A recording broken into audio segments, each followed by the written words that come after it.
کشش 2 زانو به سینه مدت زمان 50 ثانیه به پشت دراز بکشید و پاهای خود را دراز کنید. زانوهای خود را خم کرده و آنها را به سمت سینه خود بالا بیاورید. با هر دو دست زانوهای خود را در آغوش بگیرید. برای چند ثانیه نگه دارید. فواید این حرکت برای بدن: کشش ملایم کمر. این حرکت یک کشش عالی برای عضلات پایین کمر ایجاد می‌کند و به کاهش تنش و درد در این ناحیه کمک می‌کند.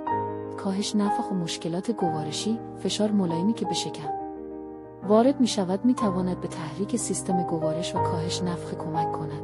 آرامسازی و کاهش استرس. به دلیل تأثیری که بر سیستم عصبی پاراسمپاتیک دارد، به آرامش ذهن و بدن کمک می‌کند. بهبود انعطاف پذیری ستون فقرات. به انعطاف پذیری بیشتر ستون فقرات کمک می‌کند. کاهش درد سیاتیک.